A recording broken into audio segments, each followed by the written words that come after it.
leaving rentals, going into homes, and people then selling often the same homes and going into rentals when they're older. So I've seen the transition is difficult for both sides of that, and I think that we need some action on this, and I think we need the information. So ultimately, I'm going to be supporting this. My question primarily comes down to, and I'm going to echo some of the things I've heard earlier about different responsibilities.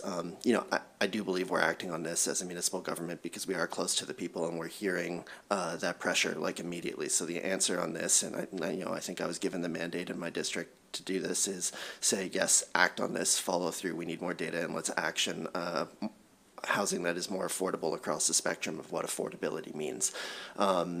In doing so, I am nervous about the downloading of responsibility. Sometimes when people step up in any environment, they then are required to continue that, and the other side may just move on if they haven't been doing stuff before. So is there, aside from the politicalness of writing a letter to the appropriate federal and provincial counterparts to ask for some supplementary funding as we're, really filling this gap, is that a realistic possibility? And has there been discussion before with them about, hey, is there an opportunity for funding? We'll undertake the project. We're not asking you to do the project, but will you help fund it if we're going to actually take the actionable item for that? Offhand, it's always a, depending on the day, there's different grant programs out there. There's a lot of grant programs that, look at different things, particularly in the nonprofit sector. There's different, provincial sources. I guess the one program that I would mention is that, and it was mentioned earlier, of course, that CMHC Housing Accelerator Fund was applied for. The director, Jeff, will touch a little bit more on that next week, but in that application, we were denied that first round of funding through that program, but we did submit a second round and are currently awaiting to hear on that. But that type of funding, included in that were several initiatives. Several of them were targeting, affordable housing and looking at into obtaining information, coming up with a plan. Possible there's an opportunity to do grant programs and things like that, but that will be all funded through that. So that's probably the best opportunity that's already been submitted. We're just waiting to hear in terms of funding opportunity. There are a couple of municipalities within the county, the town of Lunenburg as well as the District of Chester have been successful in receiving funding through that program, and they received funding through the first round. So there are many of us in the second round who are currently awaiting. There's certainly opportunities out there. I think that's our best bet right now for this type of funding. Supplementary? Would it be helpful if council provided a direction to write a more public letter to the appropriate federal minister and the appropriate new provincial minister following the direction, just requesting that attention be paid and funds provided for this, even if outside existing grants? Maybe that's too a political question, so you can say that, but would we be causing you more difficulty by providing that direction? No, and I think that, and maybe for folks that are kind of on the senior kind of leadership side here, it's a question for them as well, maybe, but in terms of, this is an issue across the province. So in terms of, that may be something that other counterparts around the province may also be interested in raising that flag as well. Thank you very much. Our CEO, Tom McEwen, has a comment to make on this. Yeah, thank you, Chair. So just on the point brought up by Councillor Burns. So we first learned of the change in CMHC's approach for rural applications to support affordable housing, I think in late August or early September. And we provided that information to the Deputy Minister of Municipal Affairs with a note explaining the impact it was having on our developments. Oddly, on the right side of Trunk 10, prior to the provincial housing needs assessment, Stonemont was successful in its CMHC application, but on the other side of the road, after the housing needs assessment was done, FH development was denied. CMHC funding. And they weren't just denied here, they were also denied in the region of West Hants. So we brought it to the attention of the deputy minister. We were told that they were talking with their federal counterparts and at CMHC, and they offered to have our developer put in contact with other officials in CMHC to look for alternate funding. What we're trying to do here is we've identified the problem because CMHC dropped it on our lap. And we're trying to solve that problem in a way that we could continue to provide an environment to support development, particularly for affordable housing. We're hopeful that our regional partners will join in with us in this application.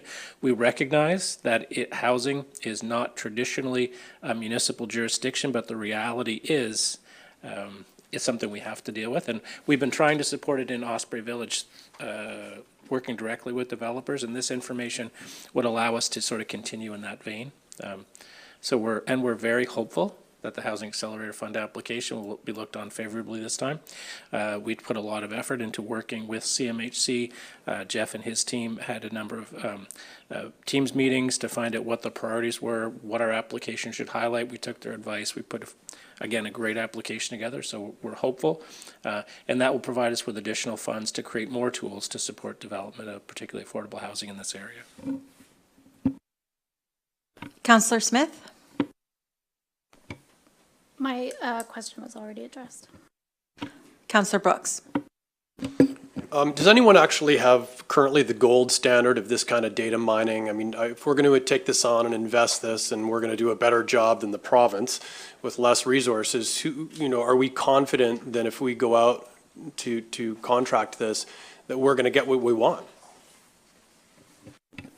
I guess the standard that we're looking for is that which exists in bigger centers, basically. So we know what we need to achieve, and like if you look at Halifax or other bigger cities, there's a very clear picture of the vacancy rates and the rental rates that do paint a clear picture. So we're looking for a similar level of accuracy. It does all come down to how do you access that information. Municipalities that have a rental registry would have access to contact information and rates with that type of information. So it is a challenge in rural communities to say, okay, well, how do we contact landlords? That's a huge undertaking, or it can be a big challenge to even understand, well, where are they? How do we reach them? But as I mentioned earlier, that kind of fire inspection information is a really good starting point for us. And it does save a lot of time and money that would otherwise be spent literally combing through and calling and trying to find homeowners. But basically, we just want to try to meet the same standard as in urban areas. Don't see any other hands up. I do have a question, Reid, on the actual RFP, as stated in the motion. Is the municipality taking the lead on that RFP and then will include the other towns as part of that process? And by tying in with other towns that were in favor of this money in the past, is it going to put an X on us because they would see that they've already provided money to Town of Lunenburg and I think you said District of Chester? I'm not sure about that last aspect. The intention here is that we will collect that data regardless of whether who may end up wanting to partner in the end. All of this area functions in a regional manner in the sense that the market in the town of Lunenburg and the town of Mahone Bay affects the market here. So if we hear about high rents and high and low vacancy rates in the town of Mahone Bay, that would support an affordable housing project here in the district of Lunenburg, just across the border. Same goes for all of the other areas. So the intention here is that the scope of this work remains regional. And we would like, on a voluntary basis, to reach out to those partners and ask them, would you want to contribute? And here's the value. And in our conversations with staff, everyone has seen the value in this. Some of them were more able to commit to that, just at an administration level. Others needed to take that to their council just to confirm that. Thank you. Was there anything else in your presentation before we put a motion on the floor?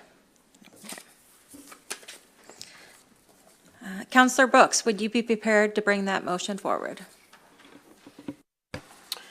To the Chair and members of the Policy and Strategy Committee, I move that the Policy and Strategy Committee recommends to the Council that the Municipal Council direct staff to prepare a request for proposals for a study to provide updated housing market information and addresses known data gaps to address known data gaps that will support affordable housing initiatives within the region, and further that the Council send a formal request to neighboring municipalities within Lunenburg County to participate in the study.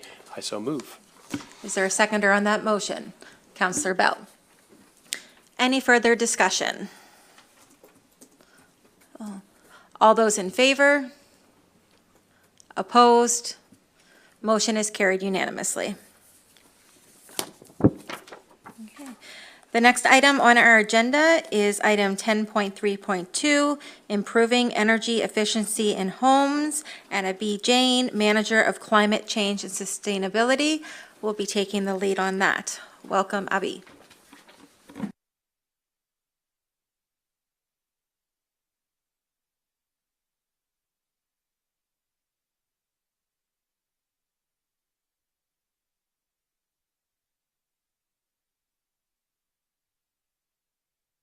Thank you, Madam Chair, and good morning, everyone.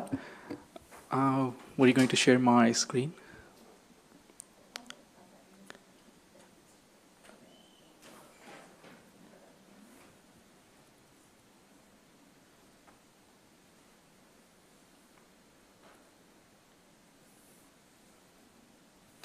Yeah, perfect. So today I am presenting giving a little bit of background about the initiatives that have been going in the municipality towards making our homes more energy efficient as a whole, and also give you a bit of introduction about our ongoing clean energy financing program.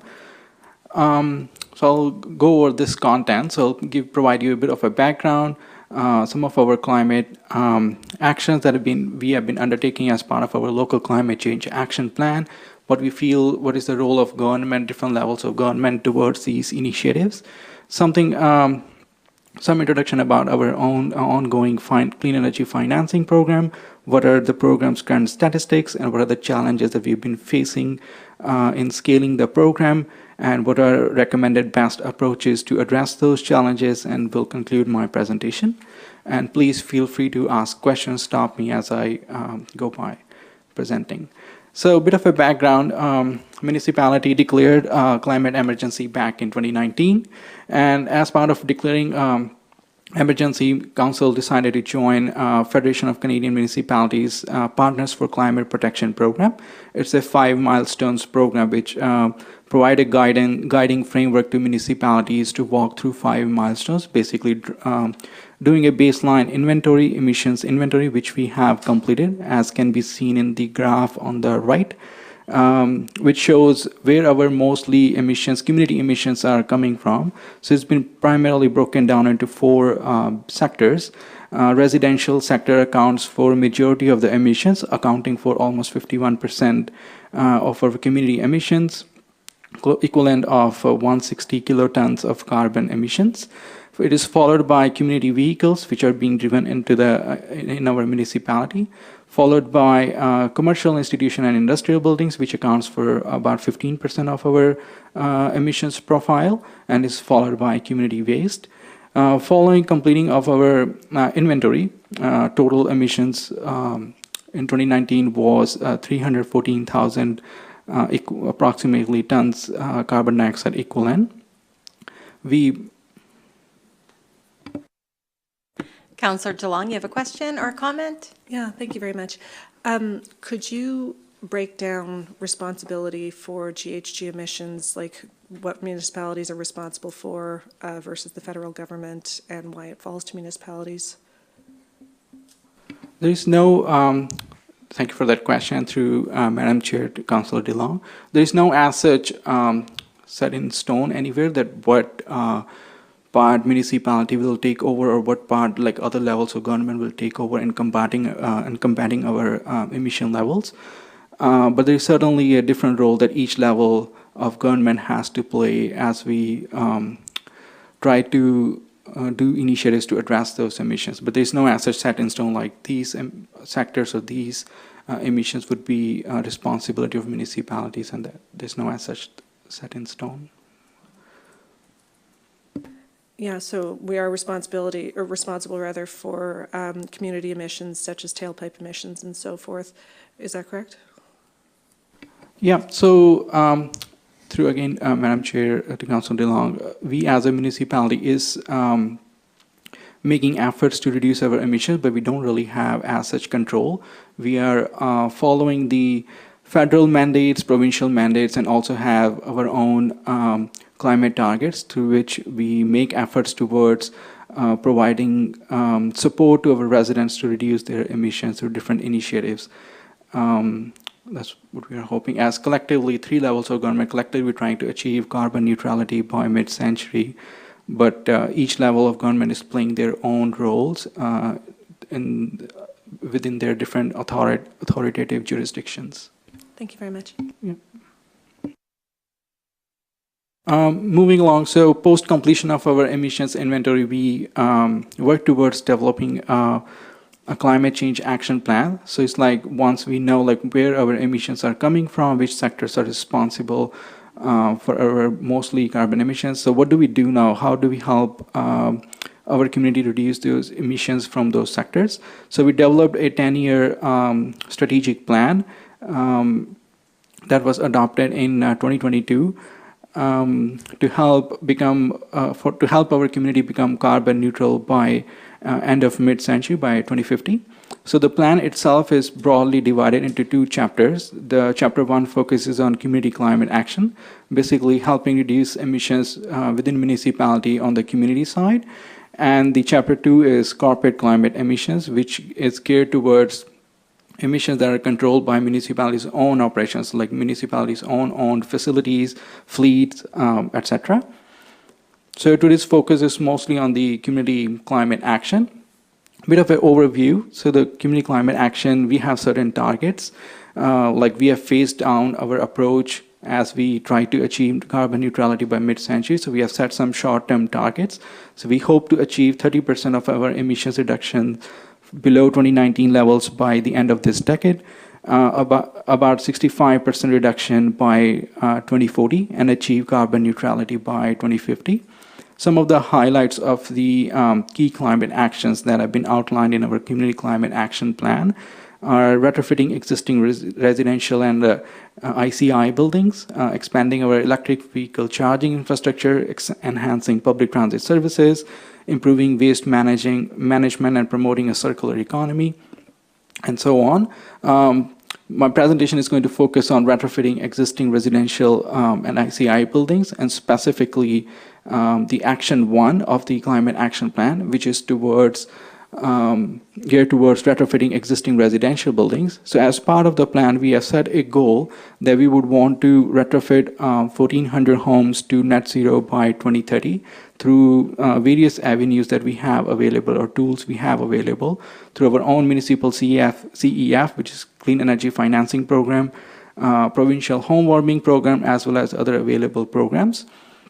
And we recognize there would be so many benefits that we could achieve through that initiative, which could entail reducing energy bills for our residents, helping increase affordability through long-term energy savings. It would further help us enhance indoor quality, air quality, and indoor comfort in their residences. It would allow us to lower our carbon emissions as a whole, as a community, and contributing to environmental sustainability. It would further allow us to create jobs, local jobs, be it contractors, be it installers, solar installers, or HVAC consultants, contractors, energy advisors, and so on, and help us stimulate the local economy. It would further allow us to reduce our reliance on fossil fuels, and support that energy transition to clean energy, and promote energy independence.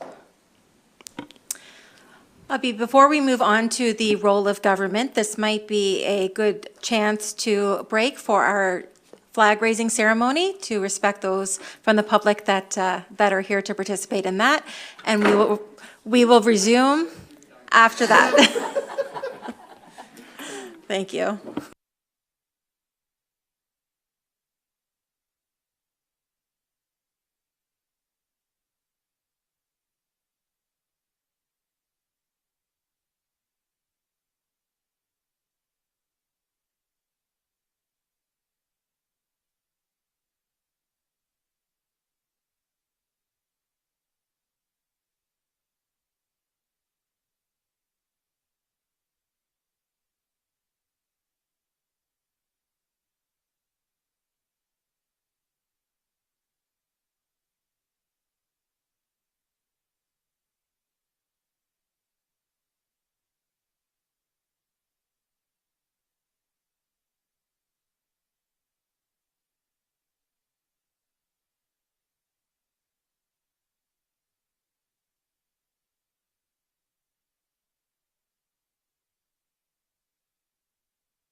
Welcome back. We'll return to Abhi Jain on the presentation, Improving Energy Efficiency in Homes. Please continue, and thank you for allowing us to go join that flag ceremony No raising. problem.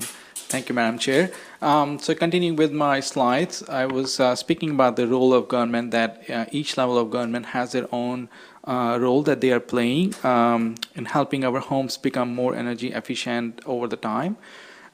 Each level of government also has their own targets when it comes to reducing emissions. For example, federal government has set the target to reduce their emissions by 30% below 2005 levels by 2030 and become carbon neutral by 2050.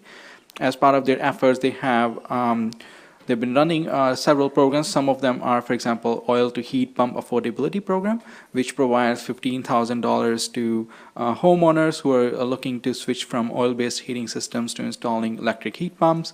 They've also been running Canada Greener Homes grant and loan program, where they offer $40,000 interest-free loan for payable that can be paid back in 10 years' time.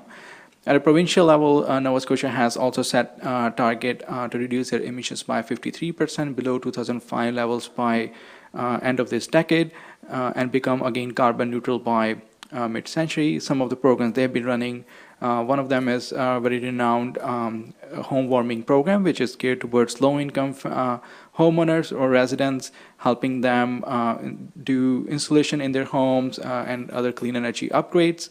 They also have been running home energy assessment program. At a municipal level across Nova Scotia, there are many municipalities across Nova Scotia and across Canada that have been implementing different retrofitting and financing programs, such as PACE programs. In Nova Scotia alone, there are two prime administrators that have been helping run these programs, Clean Foundation and SwitchPace. We are partnered with the Clean Foundation. So Clean Foundation has 9 partner municipalities that deliver these PACE programs to their residents, and SwitchPace has 6 partner municipalities across Nova Scotia and PEI. Across Canada, if you look at, there are about 6 provinces and 1 territory that are running their own PACE programs.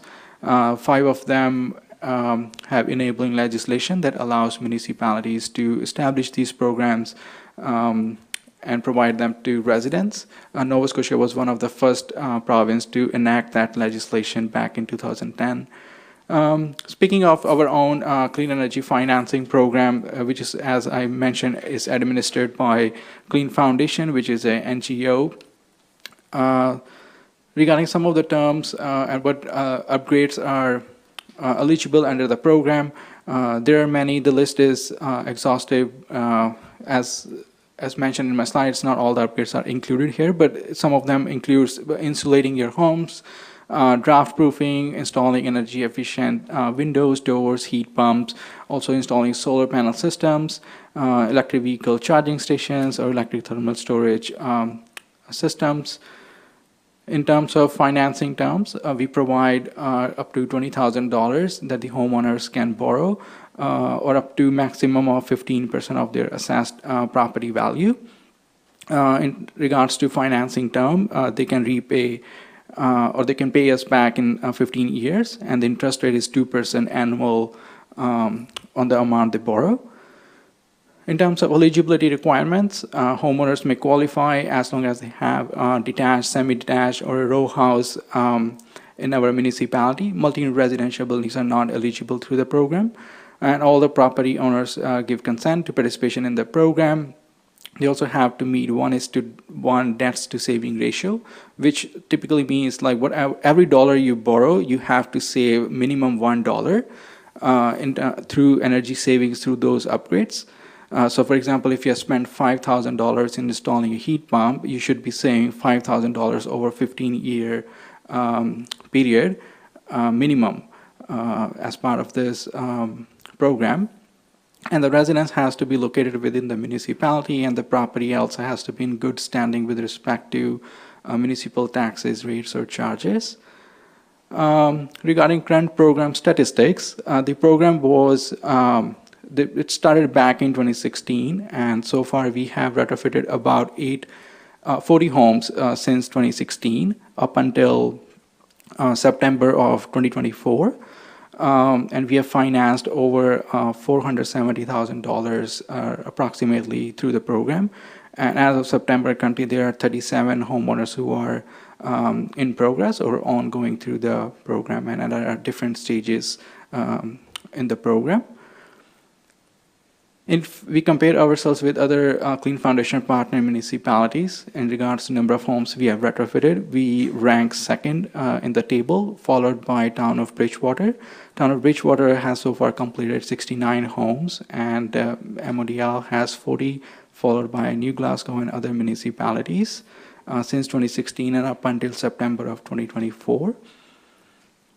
So in order to, we recognize that we've been facing some challenges in scaling the program. So we did an extensive research on listing down what are the challenges we've been facing and what are the best approaches through a jurisdictional scan of PACE programs across Canada, what other municipalities have been doing to address those challenges, and also look at literature review, what could be best approaches to overcome those barriers. We also engaged extensively with several stakeholders, including NRCan. We spoke with FCM, Efficiency Nova Scotia Power, private contractors like Greenfoot Energy Solutions, which is a Bridgewater-based HVAC contractor, PACE administrators like SwitchPACE, Clean Foundation partner municipalities, and we also spoke with homeowners who have already completed or currently undergoing retrofits through our program to hear their feedback. What do they think about the program? Were there any deficiencies in the program, or how we could make it better? So speaking of the results, we have so far listed down the challenges that we have been facing. The number one is the current terms of the program. It was concluded that the $20,000 loan amount is not sufficient enough, given that the inflationary cost of everything had literally skyrocketed of these upgrades. It can be very expensive to really do deep energy retrofits with just $20,000 loan amount that we offer to the homeowners. So we looked into several municipalities across Canada who offer different financing terms. So, for example, Town of Bridgewater, they offer they provide $40,000 per homeowner that they could borrow from the municipality. And there's so many other examples that I could give. For example, cities in Alberta, City of Calgary, they also provide $50,000 per user, or City of Leduc or City of Edmonton, they offer $50,000. I see Councillor Smith has a question. Yeah, and the well financing is part of that as well, am I right? So that 20,000 loan, if you had wanted to take advantage of the well financing, you couldn't do both at the same time? Yeah, through Madam Chair, to Councillor, it's a separate program that the municipality runs, but they cannot combine it together. They can at a time have one loan from the municipality. So, for example, if they have already borrowed for their well financing, they will have to pay the full amount to us before they can borrow another, for example, for clean energy financing program. So I guess my question is, are you hearing from people that is an added barrier? Through Madam Chair, so far we haven't heard any as such as a barrier, or at least from the residents who we spoke with. It could be there may be residents who may be facing but haven't approached us so far. But whoever we have heard from, none of them had explicitly mentioned that they've been facing barrier, or they would be wanting to have both the loans at the same time. Moving along, there were other terms that we felt through our research that we concluded that there was also less flexibility regarding certain terms of the program. For example, 1:1 debt-to-saving ratio, which is a really good measure that has been put in place, but it also acts a little bit of a barrier in some kinds of upgrades. For example, if people have wood-based heating systems and if they were looking to switch to cleaner heat pumps, they don't really qualify through our program. Another challenge we've been facing is that there's inefficient, I'd say, data sharing structure right now that we have in place. For example, homeowners while we get to know like what upgrades they did or what carbon emissions they have reduced through doing those upgrades and how much they have reduced energy consumption, but we don't really get to know how much efficiency have they improved in their homes or how close they have got to being net zero. But that is something that we have to work towards. So some of the best approaches to overcome those challenges was to look at a possibility of raising the current financing limit to address the lower $20,000 financing term. And in order to overcome the barrier of 1:1 debts to saving ratio, one of the things that could be proposed is to allow optional credit check to bypass 1:1 debts to saving ratio. While like that 1:1 debts to saving ratio still remains mandatory, but if people want to bypass that, they could provide, we could do like a credit check to allow them to bypass that. Regarding the inefficient data structure, one of the approaches could be to make residents submit as their EnerGuide labels and energy assessment data directly to Modal as part of their customer service agreement. Right now, it has been weirdly set up like the NRCan collects data from the homeowners and they share data with us. But the issue is, the way the data is shared with us is not really user-friendly to comprehend the data. So we would rather improve efficiency by making residents directly share the data with us. Another challenge that we've been facing is the obvious one is the financing constraints. There's only so much funding that a municipality could fund on their own to continue to run the program and scale it up. We have a short-term goal of 1,400 homes to retrofit to net zero by 2030, but if we look at existing housing stock, we have over 15,000 plus homes that we would be needing to retrofit by 2050 if we have to become carbon neutral by that time. Some of the approaches is to overcome the financing one as we explored like what other municipalities or through literature review could be avenues worth exploring or looking into. One of them is to raising funds through property taxes has been consideration in some municipalities. Some municipalities have explored increasing the allocation of their own funds to similar based programs. For example, there have also been municipalities that have they would issue municipal bonds to raise some funds. A good example is the City of Ottawa, who issued green bonds to raise $100 million back in 2017, and they raised $300 million plus in 2020. There's also been municipalities who have looked into partnering with private lenders. For example, there are two Nova Scotian municipalities like West Hants and Pictou County who have collaborated with private entities to raise capital and to provide financing to their residents. But the challenge is the interest rate that goes really up. It becomes challenging to offer low interest rate to the residents. Another example is City of Ottawa, who have partnered with Vancity Community Bank, and they offer at 4%, approximately 4% interest rate financing to the residents. Another which is widely used approach by many municipalities so far is the borrowing from FCM, which is really would have been the best option for us too, but like we have in a way like missed that boat. So what has happened in the past, like there was an opportunity to borrow money from FCM, but we didn't really borrow at that time.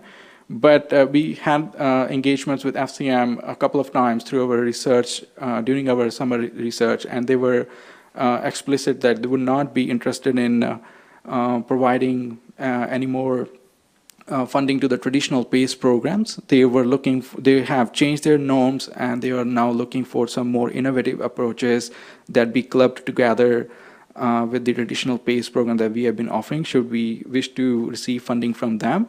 So it has become even more challenging now to receive that low interest finance, like the funding they were offering initially and the grant they were offering.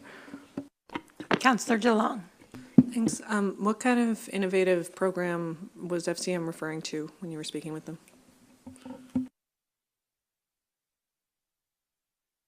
Through Madam Chair to Councillor DeLong, one of the things they were like explicitly clear was that they were looking for private lenders partnerships. So if we partner with either a private bank or an investor, that is something they were looking into.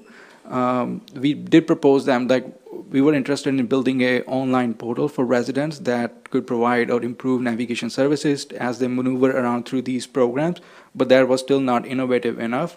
They were like, one thing that they definitely has to be in our approach is to have a private lenders, partnership with private lenders, which is very difficult. It's not easy to, sorry?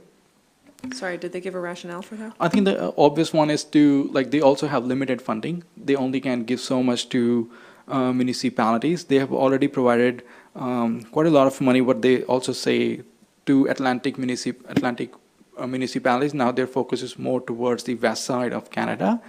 But the big rationale is, like, not to make municipalities remain dependent on FCM, to continue to explore other avenues to as they look towards scaling these programs up, and private financing is one of them. Question from Councillor Bell. Thank you. To Abby, through you.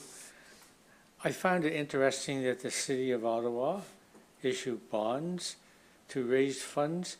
Is that possible under Nova Scotia law? Do we know? And is it something that you feel we should explore? I think it is worth, through Madam Chair to Councillor Bell, I think it is worth exploring, because it does reduces burden on municipalities, their own budgets, by exploring bonds. So Ottawa is a good example, but I am not sure on the top of my head if MGA allows or if we have the authority to do that. I mean, there's a lot of consumers in Nova Scotia that buy GICs that are only green projects. There are a lot of people who would be interested in making an investment, especially if it had a decent return. And so if it's a possibility, I think we should look at all possibilities. Certainly. Moving along, if there are no more questions. The third challenge that we have been facing was the data inaccessibility, and specifically outside of the CEF program. So while we have been known about all the residents who are going through our own program, we have data on them more or less, but there is no info on how many homeowners are retrofitting their homes on their own or through federal program or through provincial home warming programs. They are still being counted towards our home retrofits targets, but the issue is we don't really know on ground level how many homeowners are doing on their own. So some of the best approaches that we discovered is through our research is, like, we need to develop formal partnerships with these different organizations. So we have had chance to speak with NRCan, and they were willing to sign MOUs, and they would be willing to share that info on a regular basis with us. And we need to have similar partnerships explored and established with other utilities like Efficiency Nova Scotia and Nova Scotia Power to be able to overcome that barrier. Another challenge we've been facing is there are inadequate incentives and community awareness about the ongoing, not only our own program, but there's programs in general. What are the rebates that are available through province or rebates available through federal government? There's really lack of awareness. People don't really know as much. And we also feel there's also less incentives beyond just energy savings to get people into subscribing to this program or taking benefit of this low interest financing that we offer to the residents, make their homes more energy efficient. There's also less of educational and awareness in general about the making their homes more energy efficient and reaping the benefits.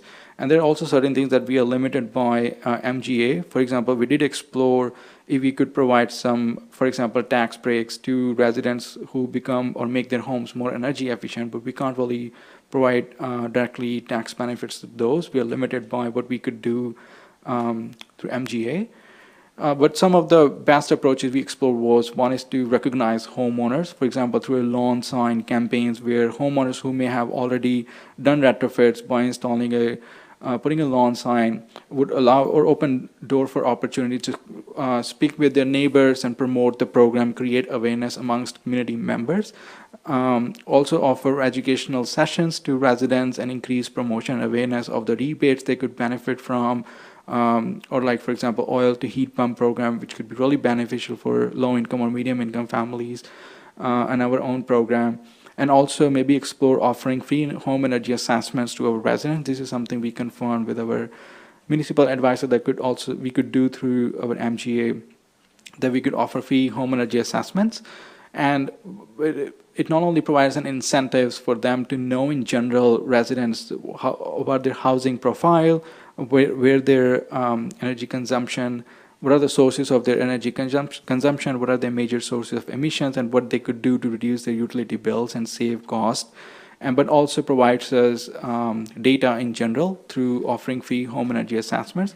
And data, as was also emphasized by Reed, it's really gold. Like, we really need data not just for our own like homeowners who are going through our own program, but also in general across the municipality. Gathering data is like a big challenge that we have to overcome, and this could be one innovative approach that would also fill that gap by allowing us to gather more data, ground level data. Another challenge we've been facing is the user navigation. In general, we feel there's a lack of a navigator, somebody who could walk people through these different programs, who could walk people through application processes, provide some guidance, what program could be best fit for them.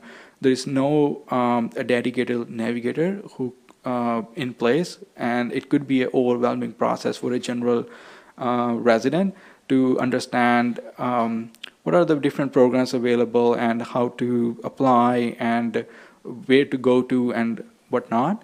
So some of the things that we looked at could be a best approach. One is to create an online portal where residents could apply seamlessly and not have to rely on manual tools of just calling and speaking with the different stakeholders.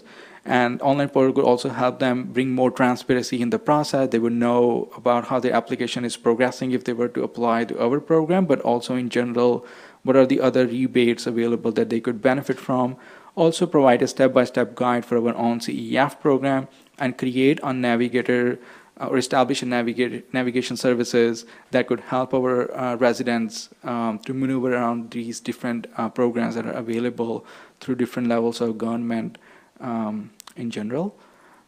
One last challenge that we felt that was the maintaining energy efficient homes in the long run. Because like achieving targets is a good thing, but then it is also important to ensure that the targets are maintained over long run. So it's not like somebody retrofits home, then they don't really care or maintain that energy efficiency levels in the long run.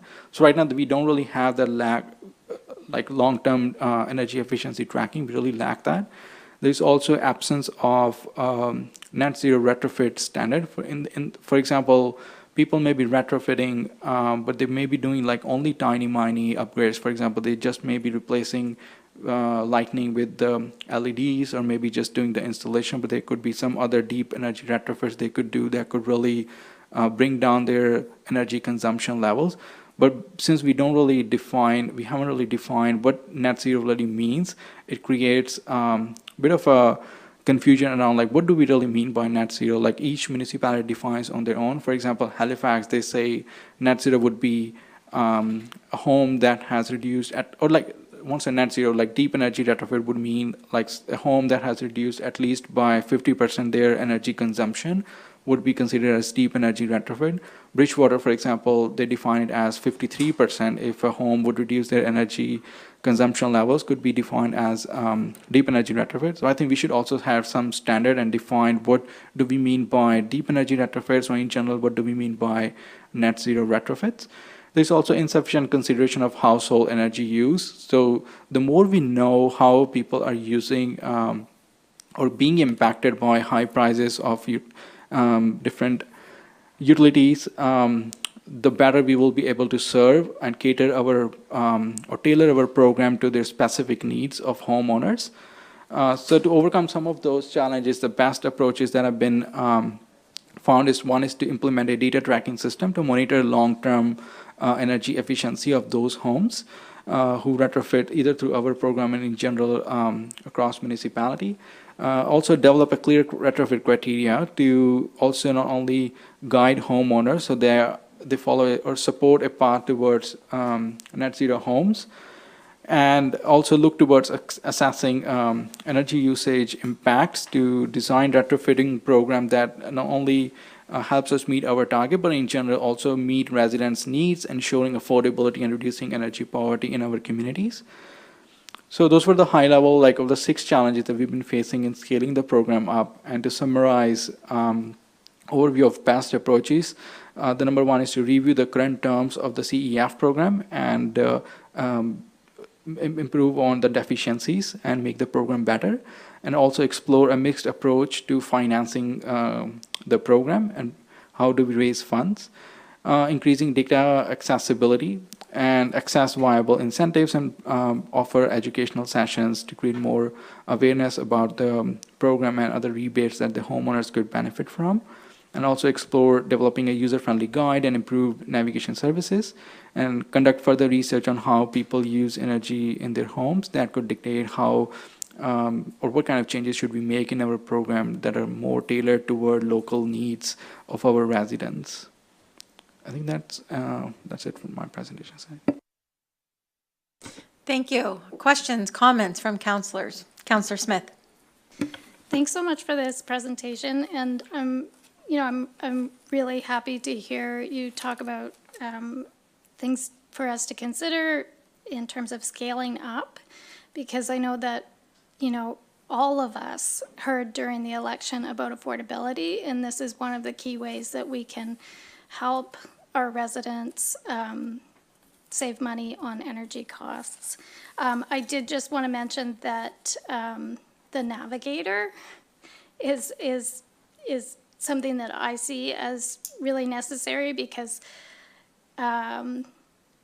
it's difficult for people to access the information that they need about these programs. And also, I hear from people who get into these programs, and I'm not just talking about ours through the municipality, but provincially, and it is a bit of a maze, and they need a navigator who can walk with them through that process. I heard from someone recently, they've been in the process of getting a heat pump for 2 years. And they just feel like it's been such a headache.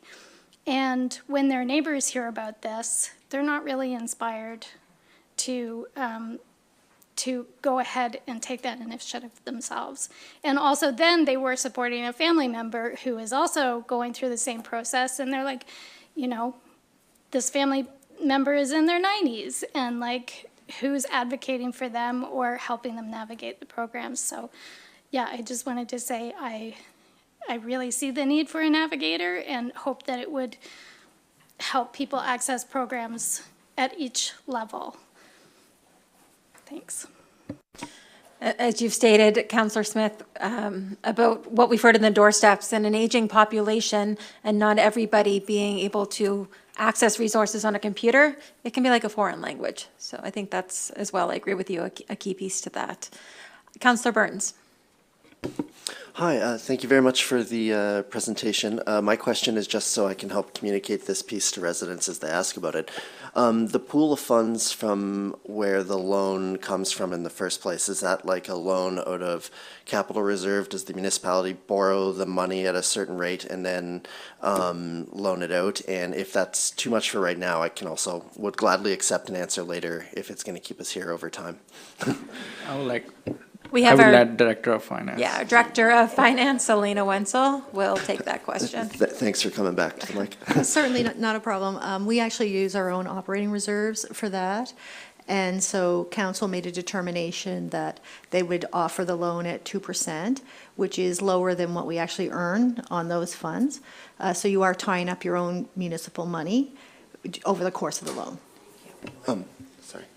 Oh, and certainly I just, in the discussion about issuing bonds to raise money, that's prohibited under the MGA under Section 91A. So there's no ability for us to raise money in that manner for this type of program. Councillor DeLong. Thank you for the presentation. Is this meant to inform us, or do you need direction to pursue any of the rectifying any of the challenges that you identified? So, through Madam Chair, I think at this point it's more of an informational, like as we come back through our research, like to inform council, this is what we have heard back from residents, and this is what we have researched through jurisdictional scan, the challenges or how it could be addressed. Staff would come back with a report to council recommending what could be the best way forward as we look towards scaling the program up. But if there are in general any concerns regarding any particular aspects or avenues that council would not want staff to investigate further or like look into, certainly can provide direction as such. Yeah, I definitely would love to see this come back. What kind of time frame do you think that will be under?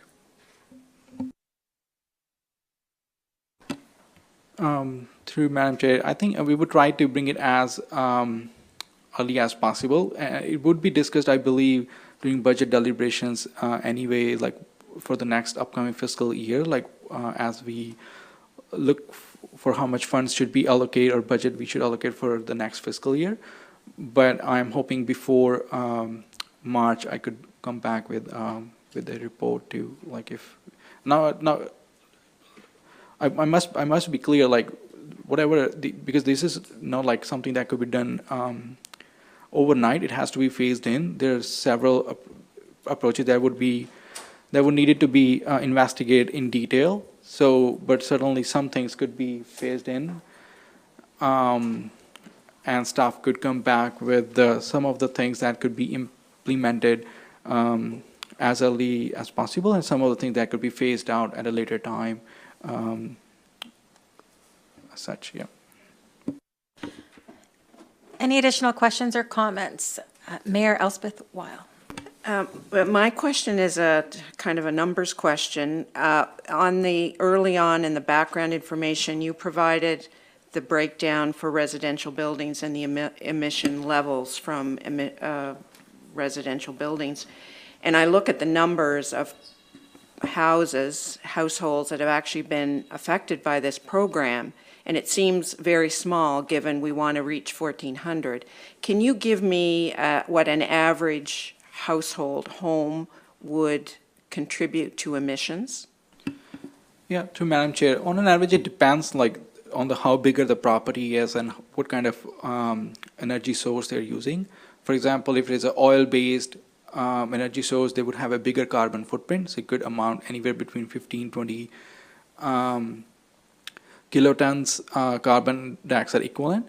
But if they already have mostly, for example, if they're already using an electric heat pump, if they're already electrified, their carbon footprint is going to be lesser, like in the range of 7 to 10 kilotons carbon dioxide equivalent, but can vary depending on how bigger the home is, how extensively they're consuming energy, or how efficient, how leaky the home is, or how older the home is. So it can substantially vary. Older the home, leakier the home is going to consume a lot of energy, leak, heat, so it would have a bigger carbon footprint. But smaller the home, newly built home, who's already have good insulation, who's already have maybe energy efficient home, doors, windows, would have a smaller carbon footprint. But certainly it is going to be like a lot of homes to really create a dent in it would take a lot of homes, retrofits to make a dent in our carbon emissions. But I think like it is also, we need to recognize that starting is always difficult. Like right now we are establishing a system, like once we get things rolling, it relatively would become easier as we move further along. But initially it is always challenging as we set up systems, put things in the right place. Once we have developed that good system, and I think it will be relatively easier to scale it up and expand. So we will see hopefully like more retrofits in the following years. Initial years is more about like getting the right thing or system in place in the beginning. Thank you. Further to that, the reason I ask is I think we have to really be cognizant of how we evaluate whether this is our best investment in time, in your time, and in our municipal monies, the use of that. And so what I picked up on, and maybe I'll learn more as we go along, is that there's a lot of places where it's hard to actually gauge the level of success and measure the results of what we're trying to do.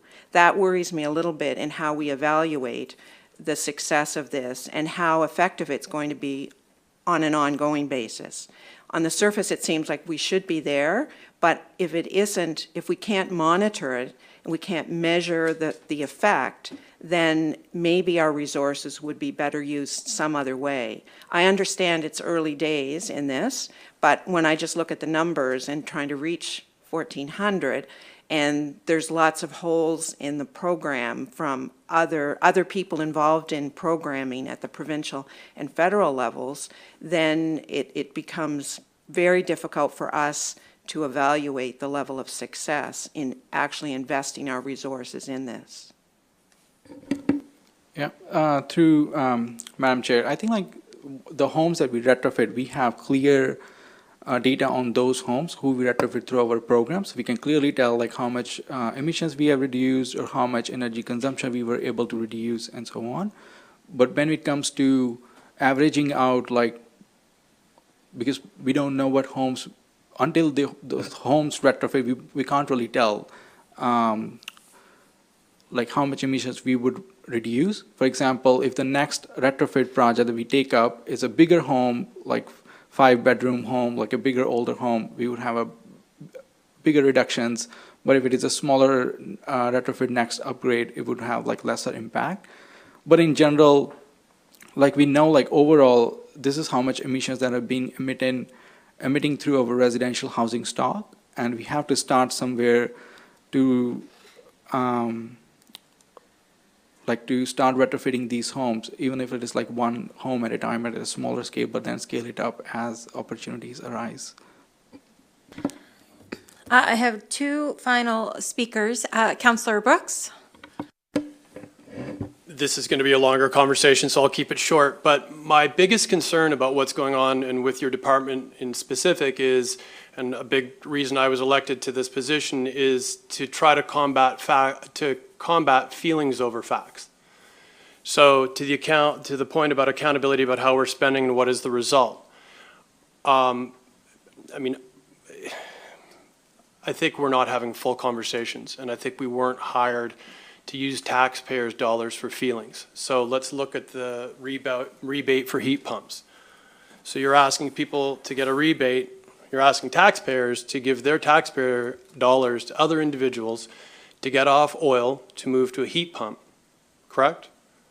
Is that what our process is that what our program does at the moment? So our program provides financing, which is a user pay model. So basically the home who receives financing from us pay us back in full on top of that 2% interest rate.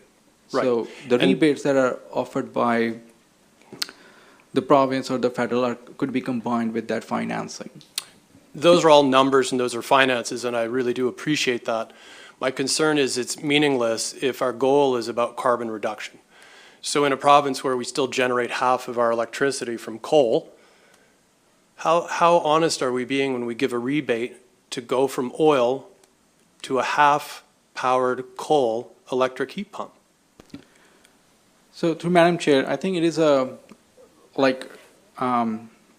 it's not like one approach would get us to like 100% to where we are trying to achieve, go. So first of all, if they are switching from oil to heat pump, that itself would reduce our dependence on fossil fuels. And then as we move towards supplying renewable energy to meet that electric heat pumps demands, there are options available. One is the homeowners could install rooftop solar that would not only 100% supply the electricity needs of a building, but also help them achieve carbon neutrality, reduce their utility bill to as low as $0, and also help the grid become cleaner, if that answers your question. It does, but again, it's only a partial conversation. What's the carbon footprint of the solar panels that went on the roof? What's the carbon footprint of the 2 electric vehicles out there that now takes 6 years plus before we see one saving of carbon. So we either have full conversations and transparently communicate to people, or we're putting feelings over facts and we're misusing public dollars. That's what I'll say. Councillor Reinhardt. Just, I think a key piece of data that would help, just to allude to the mayor's point about, I thought it was low, the numbers were low as well, is I think a lot of people are using the federal program. And as you said, we don't really know who that is. So I think if we could have more accurate information on who's using all the different levels of retrofits, it would be a lot more than the 40 or so homes that are in our data. Absolutely, yes. Final question, Councillor Oikle. Actually, it's not a question, it's just a comment. We are not giving rebates, correct? We are giving loans. There is a difference between a rebate and a loan, correct? So And we aren't doing rebates. through Madam Chair, we do offer one rebate, which is GHG rebate. It is part of our, embedded into our program itself. It is given through FCM's grant that we had received collectively through Clean Foundation. But then there are also rebates that homeowners can combine it with. Like, we mostly offer financing, although they can apply up to $2,000 carbon rebate that we offer through our program, but they can be clubbed together with provincial rebates or federal rebates that are available, not from us. Thank you again, Abby, for your presentation. As stated, this was for information only. No decision is made on this topic. So we will move on to our final item on the agenda, councillor attendance at FCM Sustainability Communities Conferences. And this was brought forward by Councillor Oikle. So I will get her to present. Thank you. So there's quite a number of councillors in my discussion that would be interested in attending the FCM Sustainability Conference. It's going to be held in Fredericton, New Brunswick on February the 10th and the 13th. And because it is out of province and not part of our normal conferences that we are able to attend out of province, which is the FCM, we would each have to bring that to council and ask for permission to be able to attend and to have our expenses covered by our budget that we have. And I thought rather than each individual person doing that perhaps we could just do it in one big swoop, in that any of us that would be interested in going would be allowed to go, rather than each individual person having to come to council and ask for a motion regarding it. Now, the conference itself, its program, the key covers the topics and best practices in sustainability, housing, and climate change adaptation. We're going to be able to develop new knowledge and skills to build sustainable and equitable communities, and plan on how to apply what we have learned directly to our communities. So this conference is February 10th to 13th, which does fall on a second Tuesday, a council day. Perhaps by a show of hands, can I see who would be interested in going to this conference?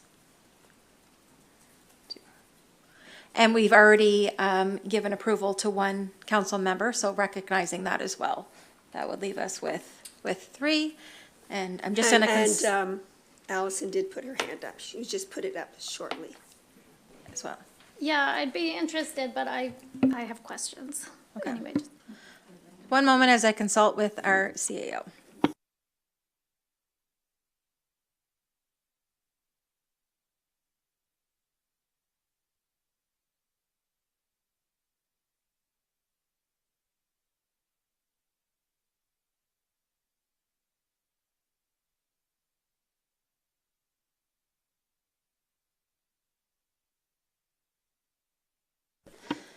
Thank you for your patience. So the 3 that have expressed interest, Councillor Oikle, Councillor Smith, and Councillor DeLong. If you would like to bring forward that motion, please include the names of those that have stated their interest in going. Certainly. To the Chair and member of the Policy and Strategy Committee, I move that the Policy and Strategy Committee recommends to Council that Municipal Council authorize the attendance of Councilors Oiko, DeLong, and Smith to attend the FCM Sustainability Communities Conference to be held in Fredericton, New Brunswick on February the 10th to the 13th, 2025, and I so move. Is there a seconder on that motion? Counselor DeLong. Discussion on the motion. Counselor Hubley. Hopefully someone can answer this. So we already have one that's approved and 3 that would like to go. Is this within budget? So as part of council members' expenses, we have funds included for professional development, which does include conferences. Councilors do have discretion between travel expenses, at various conferences and various training opportunities to make their own decisions around that. So as a sort of placeholder, there's 3,500 included in general sort of conference-related expenses for council members, per council member. Yep. So you would likely be challenging your own council members' expense budget if you were to attend both NSFM conferences and this. But council members have the ability under the policy to make those decisions themselves. So each council member has that responsibility to make sure they don't exceed their total travel and expense budget. Counselor Smith? I'm sorry, could I remove my name from the motion? I think I would prefer to give it some more thought, considering the process that Alex has laid out.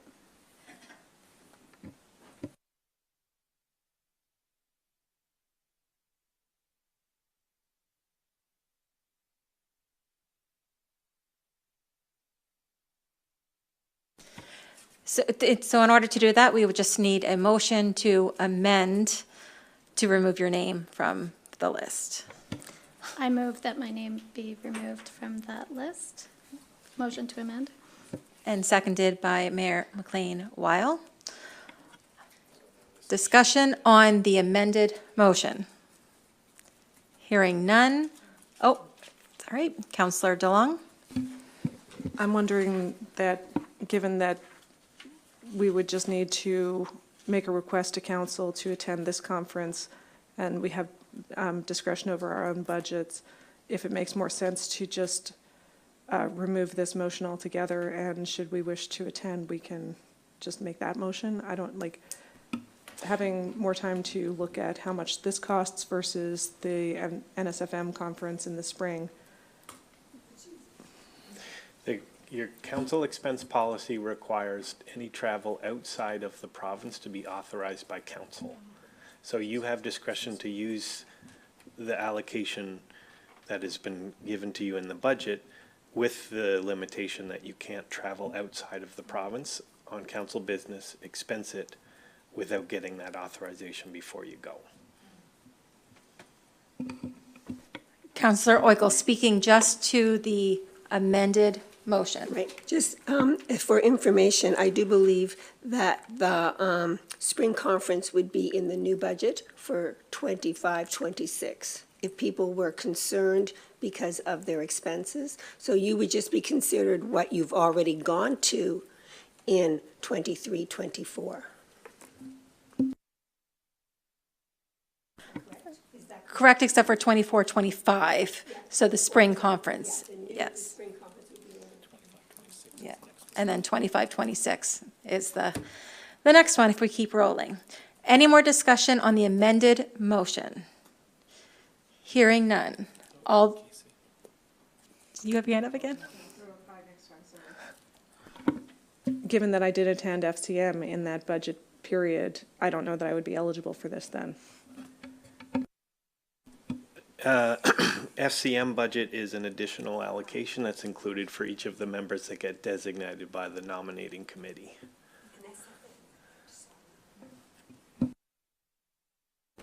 Are we ready for the vote? All those in favor of the amended motion? Opposed? Motion carried unanimously. Now, we still have to vote on the main motion. Boy, I'm learning today.